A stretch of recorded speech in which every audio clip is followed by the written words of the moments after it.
ये कहानी है पंजाब के एक भूतिया अस्पताल की, जहां पर एक मरीज सभी के लिए पहेली बन गया था। अस्पताल में रोज बहुत सारे मरीज अपना इलाज करवाने के लिए आते थे।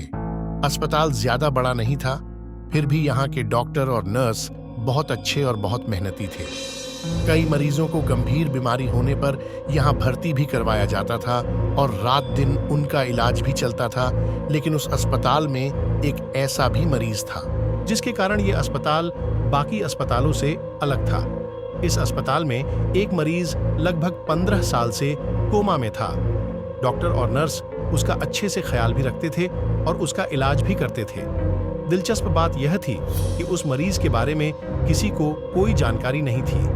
यह भी एक अजीब बात थी और उस मरीज ने 15 सालों में एक बार भी अपनी पलकें नहीं झपकाई थी। कुछ दिनों के बाद अस्पताल को बड़ा करने का काम चलना था, इसलिए अब अस्पताल वाले और अधिक मरीजों को भी भर्ती करने से मना करने लगे। अब पहले से जो मरीज थे उन्हें दूसरे अस्पतालों में शिफ्ट करने लगे। अब रात के समय में तो अस्पताल सुनसान सा लगने लगा था। ऐसी ही एक काली रात थी। उस रात रीमा नाम की एक नर्स ड्यूटी पर थी। रीमा 12 बजे रात को मरीजों को देखने के लिए निकली और अचानक चलते चलते उस कमरे में जा पहुंची जहां पर वो कोमा वाला मरीज था। उसकी नजर कोमा में लेटे उस मरीज के बेड पर गई और वो एकाएक चिल्लाने लगी और जोर जोर से चिल्लाते हुए इधर उधर भागने लगी। उसकी चीख सुनकर डॉक्टर गार्ड और बाकी सब नर्स भी उसके पास आ गए और उसे संभालते हुए उससे पूछने लगे, क्या बात है रीमा, तुम इतने जोर जोर से क्यों चीख रही हो और डरी हुई भी लग रही हो? रीमा कांपते हुए बोली, डॉक्टर, वो मरीज जो 15 सालों से कोमा में लेटा हुआ था। डॉक्टर बोला, हाँ, बेड नंबर 7 उसका क्या? रीमा फिर कहती है, डॉक्टर, वो अपने बेड पर नहीं है। नहीं है, अपने बेड पर। डॉक्टर झट से बोलता है, क्या बोल रही हो तुम? तुम्हारी तबीयत तो ठीक है ना? रीमा बोलती है, मैं सच कह रही हूँ डॉक्टर। मैं जब सभी मरीजों को देखने गई तो वो बेड नंबर 7 वाला मरीज अपने बेड पर नहीं था। डॉक्टर बोला, चलो हम सब उसको देखते हैं। रीमा बोली, नहीं, आप लोगों को जाना है तो जाओ, मैं नहीं जाऊंगी, मुझे बहुत डर लग रहा है। डॉक्टर बोला, अच्छा ठीक है, तुम यही रुको, हम सब उसे देख कर आते हैं। इतना बोलकर डॉक्टर वहां से उस रूम में जाते हैं तो वो मरीज अपने बेड पर जैसे पहले था वैसे ही उसी हालत में लेटा हुआ था। डॉक्टर उसे देखकर बोला, लग रहा ये रीमा एकदम पगला गई है, लगता है उसका तबीयत ठीक नहीं है, कुछ भी बोलती है। चलो चलते हैं। और रीमा को उसके घर भेज देते हैं और वहां से सब लोग निकल गए। जैसे ही सब गए, वो कोमा में गए हुए मरीज ने अपनी आंखें खोली। उसकी आंखें बहुत भयानक और डरावनी थीं। इधर सब लोग रीमा के पास आए और उसे समझाने लगे, रीमा, तुम जैसा बोल रही थी वैसा तो कुछ भी नहीं है। वो कोमा वाला मरीज तो चुपचाप अपने बेड पर लेटा हुआ है, तुम चाहो तो जाकर उसे देख सकती हो। रीमा ने डरते हुए कहा, नहीं डॉक्टर, मैं नहीं जाऊंगी, मैं अपने घर जाना चाहती हूं। डॉक्टर बोला, हाँ, हम भी वही कह रहे हैं, तुम्हें घर जाकर आराम करना चाहिए। और रीमा वहां से घर चली जाती है। तभी करीब 2 घंटे बाद अचानक से अस्पताल के सभी कमरों की लाइट जल बुझने लगती है और ऐसा लग रहा था कि कोई हंस रहा था, लेकिन वो हंसी किसी मशीन के चलने जैसी थी। डॉक्टर बोला, ये कैसी अजीब आवाज है, समझ नहीं आ रहा है कि किसी की हंसी है या फिर किसी मशीन की आवाज। मुझे लग रहा है कोई मजदूर अपना अधूरा काम को पूरा करने के लिए रुक गया होगा। तभी दूसरी नर्स बोलती है, नहीं सर, ये मशीन की आवाज से भी अजीब आवाज है, चलिए हम सब यहां से चले जाते हैं।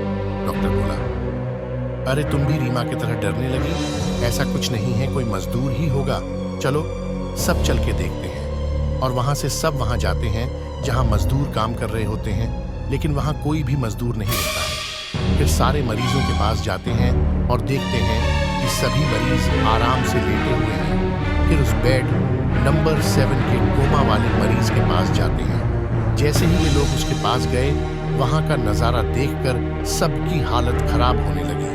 कोमा वाला मरीज अपने दोनों हाथों के सहारे बेड पर उल्टा खड़ा था और जोर जोर से हंस रहा था। उसकी हंसी एक मशीन जैसी थी। ये सब देखकर सब लोग डर गए, लेकिन डॉक्टर अभी भी सोच रहा था। तभी पीछे से एक नर्स डरते हुए बोली, हमने इसे यहाँ रखकर बहुत बड़ी गलती की है।